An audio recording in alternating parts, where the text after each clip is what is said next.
Yeah. All right. Good evening, ladies and gentlemen.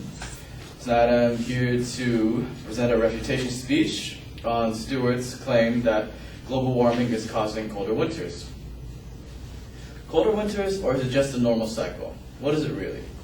My own research has shown that the advocate's speech is not quite right. More importantly, that it may not be a claim of fact speech, moreover, a speech to present a topic. Today I'm here to try and convince you that the topic of global warming is causing colder winters is not actually true, or not actually quite right. His subclaims were the ancient ice age melt caused extreme climate change and colder weather. His second subclaim is that extreme weather across the globe in the 21st century. To address all of this, my main counterclaim is that the advocate's speech is not necessarily a speech of or a claim of fact, but rather a speech on a topic. And what is being described is a normal Earth cycle. My first counterclaim my opponent's first claim is that the ancient ice age melt caused extreme climate change and colder weather. My counterclaim to this is that the advocate's claim is a fact, not an argument, which has been proven through my reasoning and explanation, which I will go through now.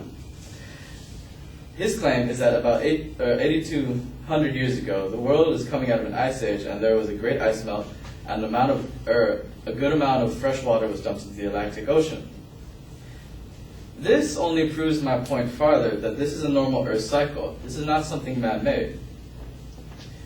First, I will address two things with this topic: his evidence and his reasoning. To address the evidence, first off, there was a claim that he quoted from a Roger Pilkey Sr., where it said that there would be at the peak amount of snowstorms and we would not be able to produce snow.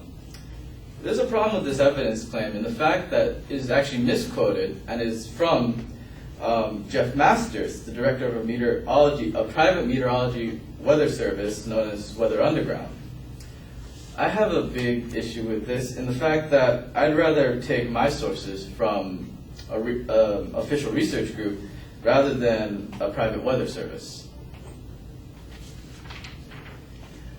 To deal with the reasoning half of this, there are two parts to the reasoning that I had trouble with.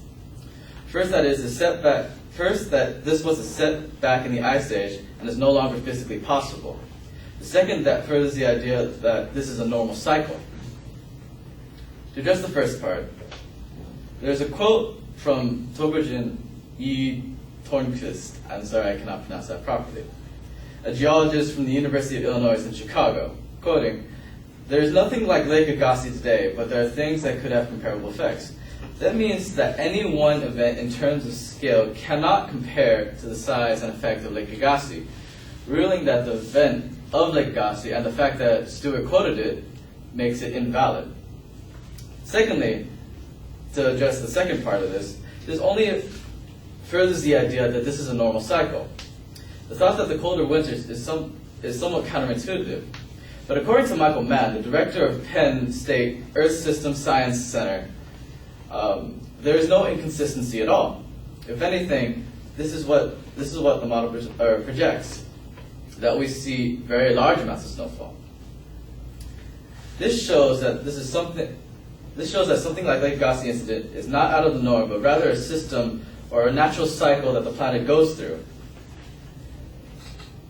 This cycle is that the planet goes through a system of heating and cooling shown through multiple ice ages, multiple heatings, and what we're going through is a heating process, or a cooling process to a heating process. The planet will eventually start heating up again. As shown through what USA Today says, the winters are getting shorter, but we may get to the point where we will no longer be able to, it'll be too warm to snow heavily. This quote shows that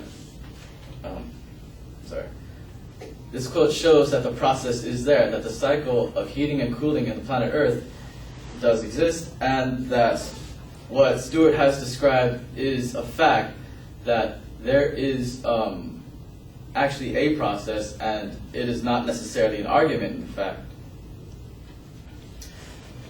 This, my opponent's second main claim, or second subclaim, is that there is extreme weather across the globe. This is what he presented for this claim was an accumulation of facts and references to past weather events. There are two flaws with this subclaim, both which are evidence and reasoning.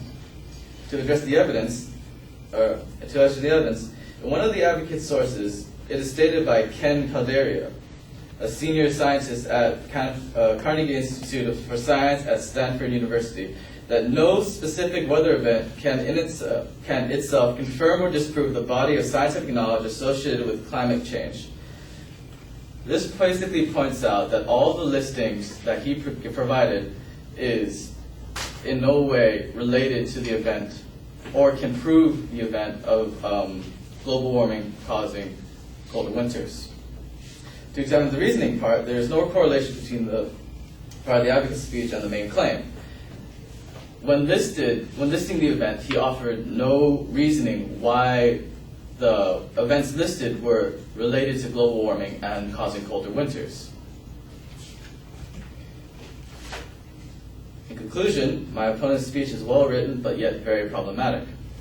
There are many flaws, and the most prevalent one being that it is not necessarily a claim of fact speech, but rather a presentation on a well-known fact. Thank you.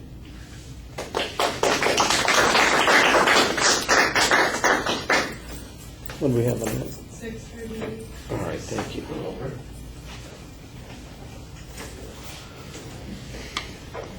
All right, well, you label the major claim, and it sounds like you're going to advocate a counterclaim, but then you kind of get into this other discussion, and that basically it comes down to that this is not an argument. You need to explain what characteristics of an argument it's lacking. You use the term that it's a topic speech or it's about a fact. Basically, it's an informative speech. You're describing something that's true, on which there's no dispute. Is it based on perception and choices? Does it have the characteristics of an argument? I think you want to rely on the models that we talked about to make that issue, and you don't really do that. And so that gets a little bit confusing sometimes, because sometimes it sounds like you really are going to try and contradict the claim that's being presented, and other times you just simply accept it and say, well, there's a reason that we accept it. This notion that it's a normal Earth cycle, I think that's a good argument. In essence, though, you're saying that because it's a normal Earth cycle, that it's not unusual, and so it can't be connected to this notion of human-caused, or what they call anthropogenic global warming. You do discuss the accuracy of a quote that the advocate presents, and in fact suggest that it came from a source not the one that the advocate suggested. You need to have better citation of that.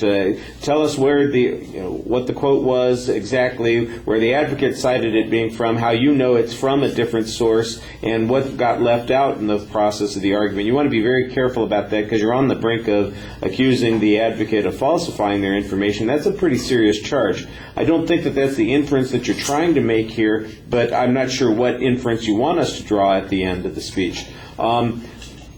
The clearest argument that you have is this notion that the example that the advocate used, the Lake Agassiz example, is not really comparable with what's going on today, and I thought that was a lot clearer argument than a lot of the stuff that went on in the presentation. And then we're back to the natural cycle again. You do a pretty good job speaking to the audience, but I really felt toward the end that you were spinning your wheels a little bit in trying to explain how all of these points come together, and you need to simplify it a little bit more. Like I said, you've got the right idea. Look, some of this there's no dispute on, so it's just informative in nature. Those places where there is dispute, there's a problem because the evidence that's being presented is based on a singular example, and you can't make such inferences off of singular examples, especially the Lake Agassiz example that he cites, and then the snowfall totals that he's talking about at another place. That's basically what it comes down to, and if you've got a summary like that, your argument will be a lot clearer. All right, thank you.